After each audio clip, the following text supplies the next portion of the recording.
किया, मुझे मिल गया।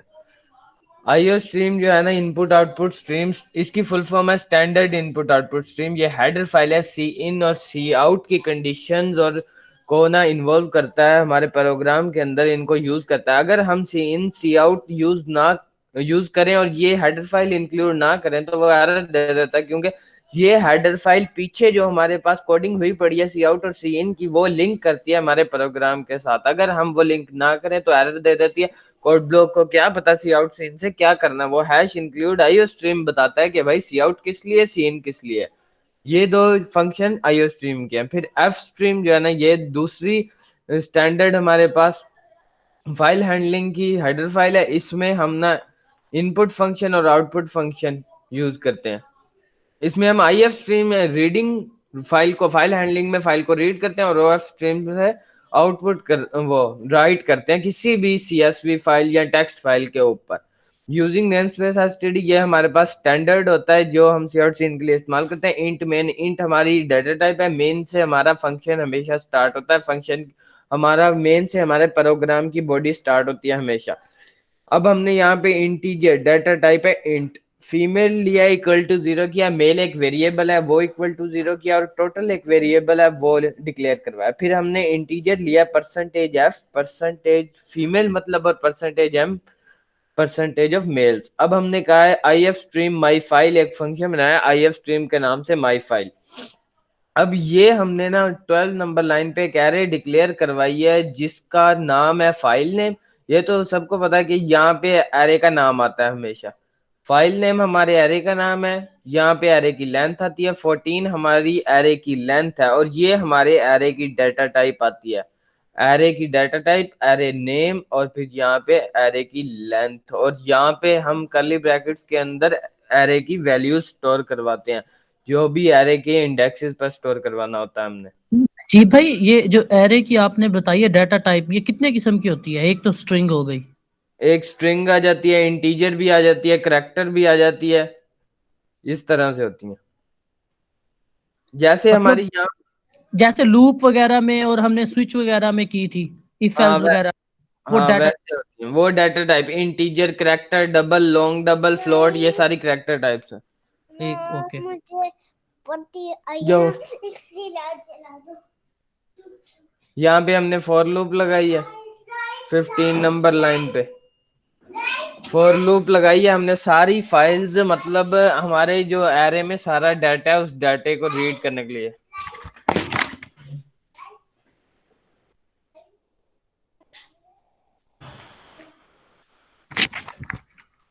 हमारे एरे में जो सारा डाटा है उस डाटा को हमने रीड करना है। हमारे एरे के अंदर फाइल्स नेम है, ये फर्स्ट फाइल का नेम है, सेकंड फाइल का नेम है, थर्ड का, फोर्थ का, ये सारी फाइल्स का नेम है। इन सारी फाइल्स को हमने रीड करना है, इसलिए हमने फॉर लूप लगाई है कि सारी फाइल्स का टोटल डाटा रीड हो जाए। यहाँ पे हमने माई फाइल डॉट ओपन का एक फंक्शन लगाया है। माई फाइल डॉट ओपन का एक फंक्शन है कि भाई इस फाइल को ना ओपन कर दो, माई फाइल डॉट ओपन, इस फाइल को ओपन कर दो। यहाँ पे फाइल का नेम आता है, फाइल का नेम या फाइल का एड्रेस आता है। अब हमने लूप लगाई हुई है, यहाँ पे फाइल नेम आएगा, यहाँ पे फाइल नंबर आएगा। फाइल नेम तो हमारा एरे आ गया ये वाला। अब यहाँ पे फाइल नंबर आएगा, फाइल नंबर ये है हमारे पास, फाइल नंबर 0 जब होगा ना, यहाँ पे फाइल नंबर 0 होगा। फाइल नंबर 0 पे, 0 इंडेक्स पे हमारी 1f.csv फाइल आ जाएगी इस जगह पे। 1f.csv फाइल रीड होना शुरू होगी। फिर इंटीजर आई को हमने 0 डिक्लेयर करवा दिया। आई हमारे पास इंडेक्स के तौर पे वर्क कर, रोज रोज आई रोज है, क्योंकि रोज, फिर रोज पे हमने लूप लगाया ना कि जब तक हमारे पास रोज में डाटा रहे, गुड डाटा गुड रहे, तब तक हमारा लूप चलती रहे। स्ट्रिंग लाइन, हमने यहाँ पे स्ट्रिंग लाइन लिया, गेट लाइन किया कि भाई, भाई ऊपर वाली लाइन दोबारा से समझाएं एक दफा। वाइल लूप वाली। नहीं, फॉर से ऊपर, जहाँ माइल फाइल डॉट ओपन है, इधर ये से माई समझाएं। माई फाइल डॉट ओपन हमारे पास एक फंक्शन होता है किसी भी फाइल को ना ओपन करने के लिए। उस फाइल को ओपन करके जो भी हमने वर्क करना है उसके लिए पहले तो ओपन करनी पड़ेगी ना फाइल को। फाइल को ठीक ओपन है। नहीं करेंगे तो हमारे पास काम कैसे होगा, किताब हम खोलेंगे नहीं तो पढ़ेंगे कैसे। पहले हमने यहाँ अपनी my file dot open file open कर ली, ये फाइल नेम हमारे पास एरे का नेम आ गया। यहाँ पे फाइल नंबर हमारे पास, हमारा फाइल नंबर लूप से आ गया, जो नंबर आएगा उस एड्रेस वाली फाइल आएगी हमारे मतलब पास। 0 पे हमारे पास जो है ये फर्स्ट जो है CSV फाइल ये रन होगी। जी, क्योंकि एड्रेस हमेशा एरे का 0 से स्टार्ट होता है। 0 पे ओके फर्स्ट है, 1 पे सेकंड है और सेकंड पे थर्ड है। स्टार्ट 0 से हो रहा है। ठीक है, फिर हम देन नेक्स्ट। हम्म। फिर integer i equal to 0 declare करवाया। आई यहाँ पे ना रोज को रिप्रेजेंट कर रहा है इन फाइल्स के अंदर। रोज को। रोज को, क्योंकि ना हम ये वाइल की कंडीशन लगा रहे हैं रोज पे। जब तक हमारे पास डाटा गुड है ना, रोज में हमारी फाइल वर्क करे, उसके बाद कंडीशन फॉल्स हो जाए। कंडीशन फॉल्स होगी तो ये सारा लूप कैंसिल होके बाहर आ जाएगा। यहाँ पे हमने इंटीजर से दोबारा समझाएं, नहीं समझ आए इंटीजर। इंटीजर आई, आई एक वेरिएबल है, उसकी डाटा ठीक है। टाइप इंटीजर है। उसे हमने इक्वल टू 0 डिक्लेयर करवा दिया कि हमारी जो पहली रो है ना वो 0 है। ठीक है। पहली रो का इंडेक्स 0 है, रो के इंडेक्स है ये आई। पहली रो का इंडेक्स 0 है, सेकंड रो का 1 होगा। यहाँ पे हमने कहा है कि माई फाइल जो हमने ओपन की थी ना, वो जब तक गुड है ना तब तक चले। यहाँ पे देखो आई 0 जब है, डाटा हम्म। है, फाइल गुड है। फिर आई में इंक्रीमेंट होगा, आई 1 हो जाएगा। रो सेकंड आ गई, सेकंड में रो है, गुड हो नजीब जाएगा। भाई, इंक्रीमेंट के लिए हम प्लस प्लस नहीं लगाते? किसके लिए? इंक्रीमेंट के लिए हम प्लस प्लस का ऑपरेटर नहीं यूज करते? ये आई प्लस प्लस ही हुआ है, आई प्लस प्लस सेमीकोलन। नहीं, ऊपर से जहां आपने इंट में आई डिक्लेयर किया है 0 के। यहाँ पे, यहाँ पे जी। हमने अभी इंक्रीमेंट नहीं करना था, यहाँ पे हमने पहले डिक्लेयर करना था। फिर वाइल में हमेशा पहले डिक्लेरेशन होती है, उसके बाद लो कंडीशन लगती है और एंड में जाके इंक्रीमेंट या डिक्रीमेंट होता है। ठीक है। ये 21 पे हमने इंक्रीमेंट किया इसमें। ये हमने कहा स्ट्रिंग लाइन, मतलब ये रोज रो, एक रो में ना पूरी लाइन है स्ट्रिंग, ठीक है। पूरी लाइन को ना एज अ स्ट्रिंग लेना है। उसके बाद उस जगह पे ना लाइन लेनी है जिस जगह पे ना ये वाली सैम्बल नजर आ जाए फाइल के अंदर। जैसे हमारे पास पहला डाटा एक रो में पहले डेट ऑफ बर्थ लिखा हुआ है, उसके बाद दूसरा हमारा CNIC नंबर लिखा हुआ है, लेकिन दोनों के दरमियान में ये कॉमा लगा हुआ है। जैसे ही हमारी ये फाइल रन होगी ना, फाइल में जहां वो कॉमा देखेगा वहां पे लाइन सेपरेट कर देगा, मतलब डेट ऑफ बर्थ एक लाइन पे, CNIC अगली लाइन पे चलिया जाएगा। ऐसे पूरी फाइल की लाइनें सेपरेट कर देगा। मतलब एक CSV फाइल की लाइन को ये करेगा? हाँ, एक दफा एक जब आई 0 आया, यहां से जब 0 आया तो पहली CSV फाइल पे ये सारी कंडीशन चलेंगी। ओके। फिर उसके बाद जब फाइल नंबर में, फिर जब ये लूप रन हो जाएगी फाइल, फिर ये सारा रन होने के बाद फाइल नंबर में इंक्रीमेंट होगा, फिर अगली फाइल आएगी, फिर ये सारा वर्क होगा। ओके। फिर ये हमने CNIC का एड्रेस दिया कि हमारे पास CNIC जो है ना जिस एड्रेस पे पड़ा है ना वो उठा लो। हमारे पास CNIC फाइल में पड़ा, पहला पांचवें इंडेक्स पे है, दूसरा 15 पे है, तीसरा 25 पे। 10 के इंक्रीमेंट से पड़े हैं इंडेक्सेस हमारे पास। मैंने उसे मॉडुलस 10 किया, रिमाइंडर 5 है। देखो 5 डिवाइडेड बाय 10 किया, रिमाइंडर 5 आता है। जी। पहला इंडेक्स आ जाएगा, दूसरा इंडेक्स हो गया 15। बाकी तो वो कंडीशन फॉल्स होती जाएगी ना। 5 के बाद 6 पे कंडीशन फॉल, 7 पे फॉल, 8 पे फॉल, 9 पे फॉल, 10 पे फॉल, 11 पे फॉल, 12 पे फॉल, 13, 14, 15 जब आएगा, 15 को 10 से मॉडुलस लेगा, फिर कंडीशन ट्रू होगी, फिर आगे चलेगा। मतलब 5, 15, 25, 35, 45, 55, इस पे हमारी कंडीशन चलेंगी आगे। बाकी पे ही फॉल्स होती जाएंगी कंडीशंस। फिर जब ये चलेंगी तो यहाँ पे हमारे पास सारी फाइल्स के ना ऐसे बारी बारी, जब सारी फाइल पहले पहली फाइल के ऐसे सारे CNIC उठा लेगा। उसके बाद फिर हमने कहा है CNIC के कितने नंबर होते हैं, 13 नंबर होते हैं। हमने कहा है कि लाइन नंबर 12 पे जो है ना, 12 मतलब CNIC 13 है ना, CNIC का 13 वाला नंबर तो 12 इंडेक्स पे पड़ा है ना, हाँ बिल्कुल। उसका मॉडुलस 2 से ले लो। उसका मॉडुलस 2 ले लिया, इक्वल टू 0 किया, मतलब इवन। अगर वो इवन है तो वो फीमेल है, फीमेल में इंक्रीमेंट कर दो। अगर वो नॉट इक्वल टू 0 है तो वो मेल है, मतलब ऑड है, ऑड CNIC मेल का होता है, मेल में एक इंक्रीमेंट कर दो। अभी ये पहली फाइल पे वर्क हो रहा था, यहाँ पे आके ना पहली फाइल क्लोज होगी, पहली फाइल का फंक्शन लगाया कि माई फाइल डॉट क्लोज कर दो, पहली फाइल क्लोज कर दो। यहाँ पे पहली फाइल क्लोज हो गई, उसके बाद फिर ऊपर जाएगा, फिर फाइल नंबर में यहाँ पे इंक्रीमेंट होगा, यहाँ पे जब इंक्रीमेंट होगा तो फाइल नंबर हो जाएगा 1। फाइल नंबर जब 1 हुआ तो यहाँ पे आ जाएगी 2f.csv फाइल, 2f.csv फाइल हो जाएगी। फिर वही प्रोसेस चलेगा, i इज इक्वल टू 0, सारी रोज चेक होंगी, रोज के बाद लाइन लेगा, फिर सेकंड फाइल में वो सारे CNIC उठाएगा, फिर उस पे चेक करेगा कितनी फीमेल हैं कितनी मेल्स हैं, ठीक है। उसके बाद फिर वो फाइल क्लोज होगी, वो फाइल क्लोज होने के बाद फिर ऊपर जाएगा, फिर इंक्रीमेंट होगा, फिर तीसरी फाइल आएगी। इस तरह वो 14 फाइल्स पे टोटल अपना ये वाला वर्क करके ना, 32 लाइंस तक अपना वर्क करके ना, उसके बाद फिर यहाँ पे आएगा।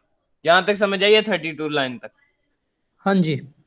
इसके बाद 34 पे हमने OF stream my new file दिया है कि OF स्ट्रीम ये एक फंक्शन है, माई न्यू फाइल हमने उसका नाम रखा है, हमने कहा माई न्यू फाइल को ओपन कर दो। OF स्ट्रीम का मतलब है कि हमने कोई new file CSV file generate करनी है, उसके अंदर अपना डाटा सेव करवाना है। अच्छा, डाटा सेव करवाना है। My new file dot open यहाँ पे आ गया, my new file dot open, my new file को यहाँ पे ओपन करेगा और हमने उसका नाम रखा है new.csv। ये हम इससे आउटपुट देंगे, ये हमें इनपुट देगा, मतलब ये न्यू सीएसवी फाइल जो है इसको हम इनपुट देंगे या ये हमें जस्ट आउटपुट देगा न्यू फाइल की फॉर्म में? हमारी यहाँ तक आउटपुट आ गई थी ना, जितनी फीमेल हमने कैलकुलेट करनी थी, मेल हमने कैलकुलेट करनी थी, कर ली। उसके बाद ये दो लाइंस हमारी न्यू फाइल जनरेट करेंगी, CSV फाइल जनरेट करने के बाद हमारी जो आउटपुट आई थी वो हम इस फाइल में इनपुट करेंगे, वो हम इस फाइल में यहाँ पे इनपुट करें और वो इस फाइल में स्टोर हो जाएगी। ठीक है। यहाँ पे हमने न्यू न्यू नाम की फाइल जनरेट कर ली। न्यू नाम की फाइल जनरेट करने के बाद टोटल हमें पता है, टोटल कैसे निकालते हैं, दोनों को प्लस कर दें टोटल निकल आएगा। क्योंकि हमें परसेंटेज निकालने के लिए टोटल चाहिए था, हमने परसेंटेज फीमेल निकाली, फीमेल को 100 से मल्टीप्लाई किया, टोटल से डिवाइड कर दिया, हमारे पास फीमेल की परसेंटेज आ गई। फिर हमने परसेंटेज मेल निकालनी थी, हमें पता है 100% टोटल होता है, हमने 100 माइनस जितनी परसेंटेज फीमेल आई थी वो इससे माइनस कर दी तो परसेंटेज मेल निकल आई। अब हमने कहा है जो हमने my new file dot open जो ओपन की थी ना, न्यू बनाई थी, उसके अंदर ये एज इट इज आ जाए, बैकस्लैश टैब आ जाए, मतलब स्पेस आ जाए, फिर ये एज इट इज आ जाए, फिर स्पेस आ जाए, फिर ये एज इट इज आ जाए, स्पेस आ जाए, फिर ये एज इट इज आ जाए, स्पेस आ जाए। और फिर हमने एक और लाइन बनाई, my new file dot and, मतलब एंड नेक्स्ट लाइन पे आ जाए। उसके बाद फीमेल्स आर, फीमेल, यहाँ पे फीमेल की हमने ऊपर काउंटिंग की थी ना, यहाँ पे वो प्रिंट कर देगा। हमने दो बैकस्लैश टैब इसलिए लगाया कि मेल्स आर के नीचे मेल्स की वैल्यू आ जाए। फिर हमने तीन बैकस्लैश टैब, वो मैंने खूबसूरत करने के लिए कि परसेंटेज फीमेल के नीचे परसेंटेज फीमेल की वैल्यू आ जाए, फिर percentage sign as it is आ जाए।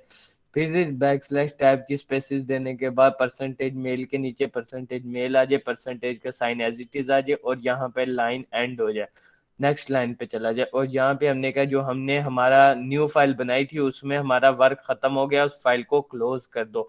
यहाँ पे उस फाइल को क्लोज करेगा। उसके बाद ये रिटर्न 0 हमने लगाया है क्योंकि हमने इंट मेन लगाया था, इंट इंटीजर है, इंटीजर रिटर्न करना होता है मेन फंक्शन को, इसलिए ये 0 रिटर्न किया, हमारा प्रोग्राम यहाँ पे खत्म हो गया। हमने न्यू फाइल के अंदर सारा डाटा जो है वो खुद से रखवाया है नीचे आके, खुद जहाँ से फीमेल रखवाया। आर।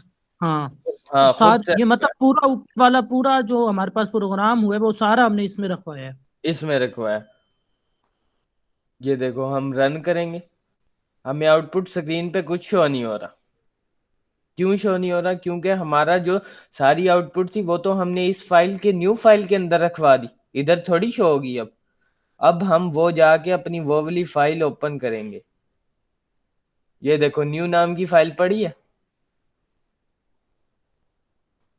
न्यू नाम की फाइल हम ओपन करेंगे। इसके अंदर ये देखो हमारे पास हमारा डाटा पड़ा है कि फीमेल्स कितनी है वो कैलकुलेट हो गई, मेल्स कितने हैं वो कैलकुलेट हो गए, परसेंटेज ऑफ फीमेल कितनी है वो आ गई, और परसेंटेज ऑफ मेल्स कितने हैं वो आ गए। हमने ये कैलकुलेट करना था कि हमारे पास 14 फाइल्स हैं, 14 फाइल्स के अंदर से फीमेल्स कितनी हैं, मेल्स कितने हैं, उनकी परसेंटेज क्या है और मेल्स की परसेंटेज क्या है। ये हमारा हो गया। ओके कोई जी। कोई चीज समझ ना आई हो तो बताओ। मुझे थोड़ी सी कहाँ से? आ, थोड़ा सा ऊपर करना, स्ट्रिंग लाइन से ऊपर करना थोड़ा सा पूरा। हाँ, स्ट्रिंग लाइन से गेट लाइन, बस 2 लाइनें समझनी है। ये हाँ, स्ट्रिंग लाइन से लेकर आई का जहाँ इंक्रीमेंट होता है यहाँ स्ट्रिंग तक। लाइन हमने कहा है कि हमारी जो रोज में लाइंस है ना, एक पूरी लाइन एक स्ट्रिंग है, उसको टोटल एज इट इज लेना है, ठीक है। रोज में हमारी एक लाइन है, वो पूरी लाइन स्ट्रिंग है। लेकिन ठीक है। उस स्ट्रिंग लाइन के अंदर जहां पे तुम्हें ये वाला सिंबल नजर आ जाए, कॉमा नजर आ जाए, ठीक कॉमा नजर आ जाए, वहां पे गेट लाइन फंक्शन है। गेट लाइन से हम फाइल के अंदर न्यू लाइन लेते हैं, वहां पे ना न्यू लाइन जनरेट कर दे, बाकी जो इस कॉमे के बाद वाला डाटा है वो नेक्स्ट लाइन में चला जाएगा, फिर नेक्स्ट कॉमे के बाद वाला डाटा नेक्स्ट लाइन में आ जाएगा। जहां पे तुम्हें ये सैम्पल दिखे वहां पे गेट लाइन न्यू लाइन ले लेनी है। गेट लाइन फंक्शन है जो हम सी प्लस प्लस में यूज करते हैं। ठीक हो गया। नजीब भाई, ओके। हमने एक फाइल में कितने वो रखे हैं CNIC? ये तरतीब नहीं है, मैं आपको फाइल खोल के दिखा देता हूँ। चल, नहीं वैसे ही मुझे आप बता दें कि इसके अंदर ये जो आपने कोमे वाला वो लगाए, उसमें जाए ना, कोड में जाए आप जरा,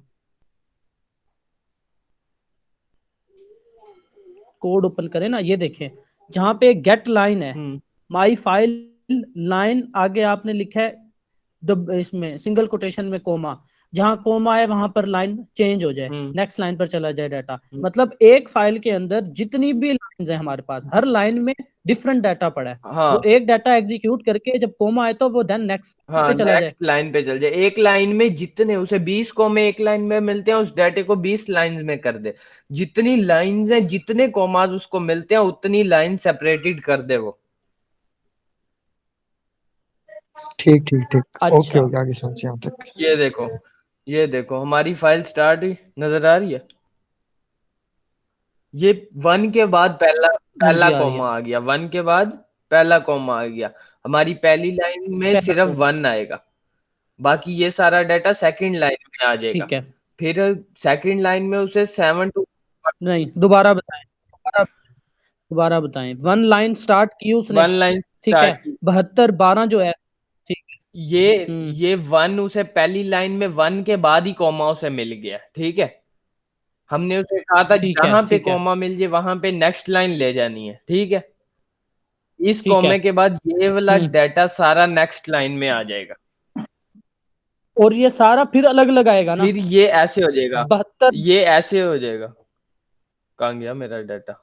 एक मिनट, अब सी लेके आते हैं इसे। वाइप हो गया, दोबारा करना पड़े। एक मिनट एक मिनट एक मिनट।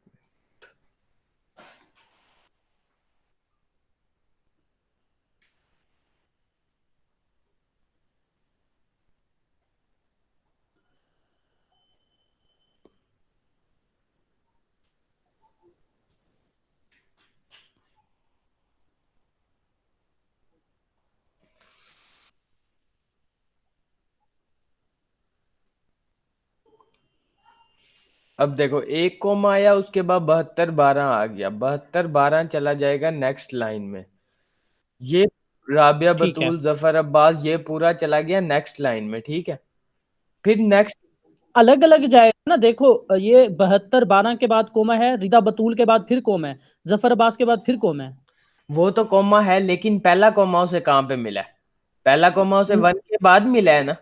हाँ तो जी। 1 के बाद वाला सारा डाटा नेक्स्ट लाइन में आ गया।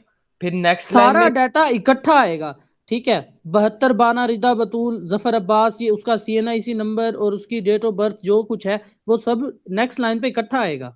हाँ नेक्स्ट लाइन पे ऐसे ही आ जाएगा। फिर नेक्स्ट लाइन पे उसे 72 12 के बाद कॉमा मिलेगा। फिर ये डाटा नेक्स्ट लाइन पे नहीं चला नहीं नहीं भाई, ये हमें एक ही लाइन में मिलेगा। आपने कहा कि अभी ये जो 72 12 के बाद जो कॉमा है, ये हमें नेक्स्ट लाइन पे मिलेगा। एक ही हम्म लाइन चल, ये लाइन 1 है ना, ये जो 1 2 3, ये जो हमारे पास सीरियल नंबर है, ये लाइन के नंबर है ना। हम्म ये अब लाइन 1 के बाद कोमा आया, इसका मतलब इसने लाइन 1 को एग्जीक्यूट किया, इसको कोमा मिला, तो इसने 72 12 को नेक्स्ट लाइन पे शिफ्ट कर दिया। ठीक है। ठीक है। अच्छा, 72 12 के बाद फिर इसे कोमा मिला, क्या फिर रिदा बतूल थर्ड लाइन पे चला जाएगा? मैं ये कहना जी चाह रहा हूँ। मैं भी यही हाँ कहना चाह इसलिए रहा हूँ, रेता बतूल थर्ड पे चला जाएगा, जफर अच्छा, अब्बास 4 पे आएगा और CNIC 5 पे आएगा। जो हमने CNIC का एड्रेस दिया वो 5 दिया है ना, हाँ जी, तो CNIC 5 लाइन पे मिलेगा उसे। ठीक है। ये सारा डाटा इस पढ़ा भी इसी तरतीब से है कि हर जो है ना 5 10 15 20 25 जैसे नजीब भाई ने बताया था, हाँ CNIC ये उसी 5, एड्रेस पे पड़े हैं।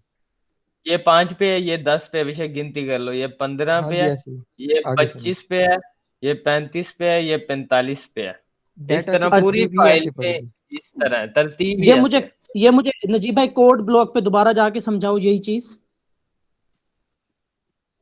ये देखो, ये हमने लगाई थी ना कंडीशन हाँ कि I mod 10 इक्वल टू 5। पहला I क्या आया, 5 आया।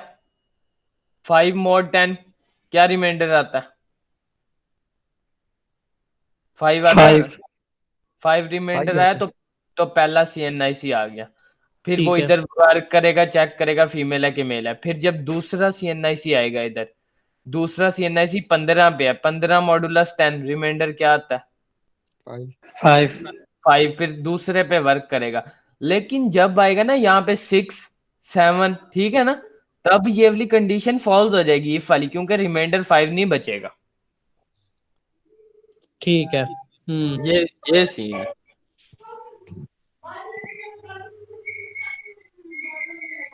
और ये हमने CNIC का 13 नंबर चेक किया कि उसको 2 से इवन ऑड चेक किया। इवन है तो वो फीमेल का, ऑड है तो वो मेल का। अगर इवन है तो वो फीमेल में एक इंक्रीमेंट कर दे, क्योंकि पहले तो फीमेल 0 है ना जब हमारा प्रोग्राम स्टार्ट हुआ है। अगर पहली उसे फीमेल मिलती है, फीमेल 1 हो जाएगी। फिर मेल अगर कहीं नहीं मिलता है, मेल 0 रहेगा। फिर फीमेल मिलती है तो फीमेल 2 होगी, मेल 0। फिर जब मेल मिलेगा मेल 1 हो जाएगा। इस तरह ये काउंट चेक लगाया हुआ है, काउंट करेगा, उसके बाद यहाँ पे हमने प्रिंट करवाया है। ये इसका ये वाला बंद कर दो, बाकी बटन में आप